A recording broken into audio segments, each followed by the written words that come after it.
In 1894,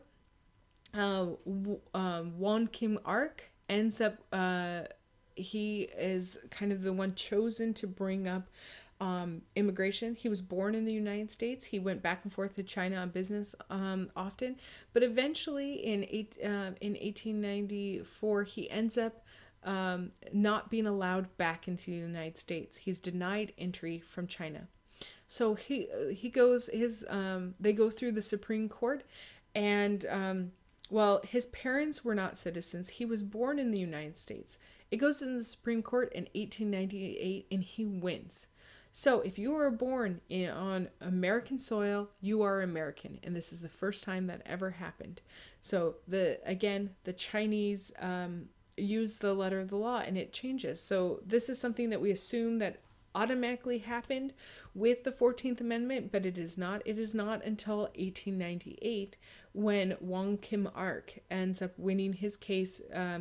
It's Wong Kim Ark versus the United States, and he wins the United States case, and that's why, if you were born in the United States, you are a citizen.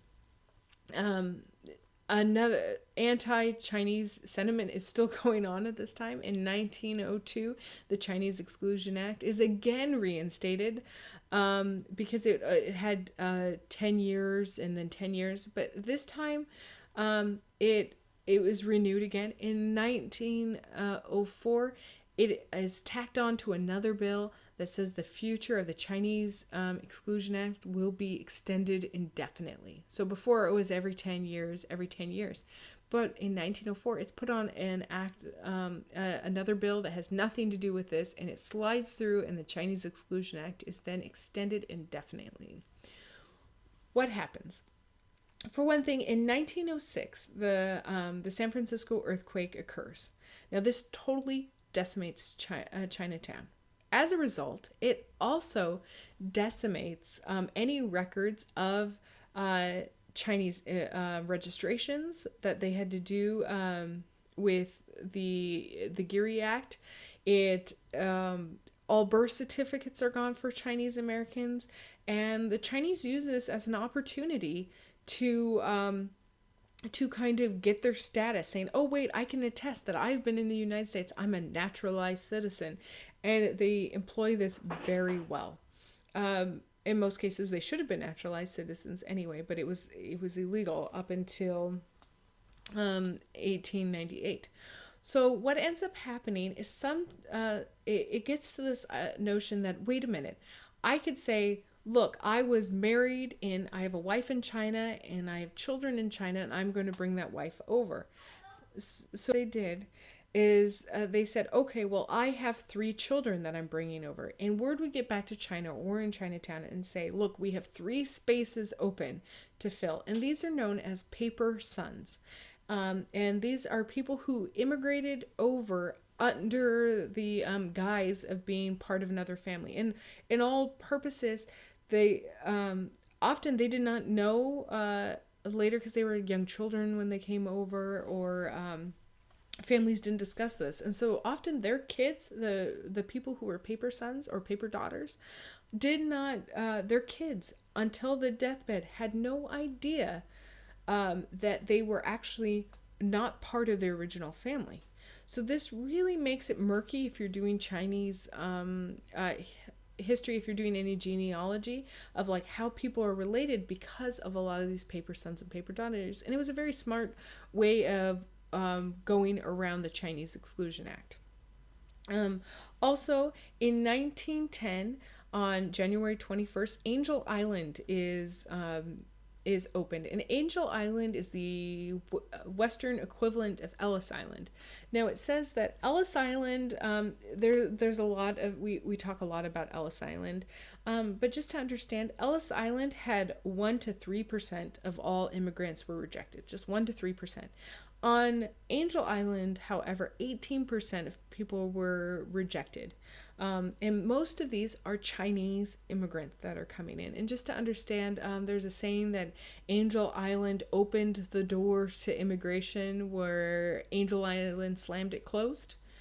And on Angel Island, people would be incarcerated as they were being processed from anywhere from a few days to up to 24 months that they're there. These are terrible conditions.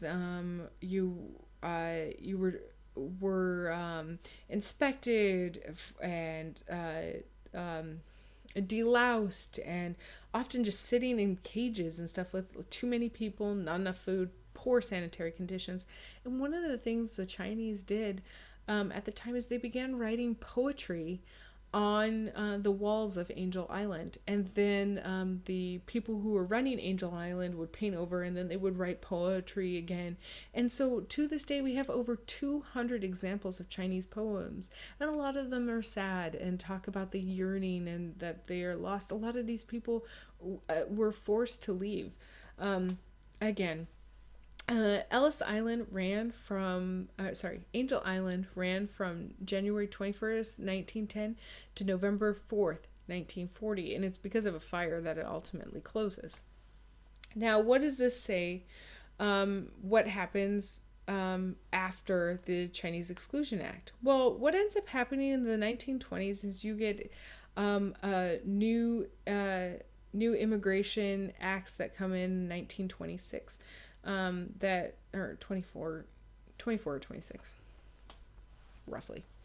What ends up happening is you get new laws that happen, and what they use is the 1890 census. And with this 1890 census, they establish quotas of who can come in. And majorly, if you are from a place where is more Western or what is considered good immigrants, such as Britain, Germany to a certain extent, Denmark, those places. You were in Italy, you were seen as a little inferior, as is the Eastern Europeans. However, if you look at the flip side of this, the Chinese were completely excluded. You have in 1907, you have an anti-Japanese law. So a lot of the Asian, there's anti-Indian laws. There's these laws that start cropping up because of this, and so it becomes increasingly strict. And it's also on a census from the 1890s that allows so many of the population in, except the Chinese are excluded. Now, the Chinese Exclusion Act is repealed, and this is known as the Magnuson Act, and this happens in 1943, and this is a direct result of World War II. Because the Chinese were helping the United States against the Japanese, there's a lot of people who cry foul by the fact that the Chinese were still being excluded from U.S. enrollment. So what ends up happening in the various Chinatowns as well as the world, there's so much pressure that happens that FDR repeals the Magnuson Act. And this Magnuson Act is repealed not only to help the United States, but it's also the Magnuson Act also is repealed because it's understanding that maybe we need to allow it's repealed to help the United States in the war. But it's only repealed to a certain extent. It only allows 105 Chinese people to immigrate per year. That's the big appeal. So it went from 0 total exclusion to 105 immigrants per year. I'd also like to add, because I kind of skipped over this, that with the Wong Kim Ark for naturalization, it wasn't really to help out the Chinese that even gets passed. The understanding was that if they started saying that people weren't allowed in that were not naturalized, then you have to start looking at Western immigrants and saying, okay, well, that person's not a citizen and that person's not a citizen. So it's only passed, and they even say this in the majority rule, that that if we pull that thread of immigration, that we're going to have to deport tons more people instead of just the Chinese. And that's the reason why the Wong Kim Ark Act is so vital. Sorry about that thought being a little late, but anyway, back to the Magnuson Act. So the Magnuson Act is repealed and only allows 105 Chinese per year to enter. So it's really minor compared to the different rates at the time. Again, the quota is set from the 1890s census.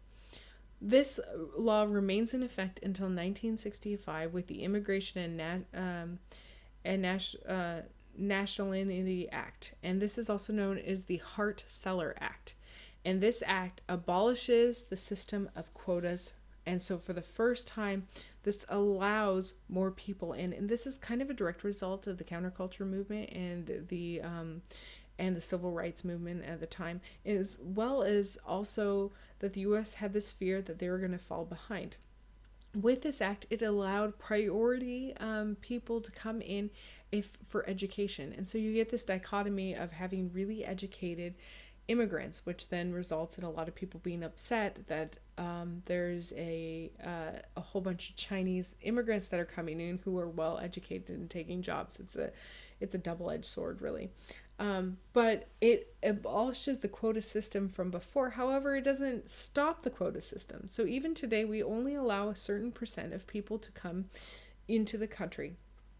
And they have to get verification. If you're from other countries, sometimes it's easier to get in versus like somewhere as China or in England. And these countries, just because of how many slots they have.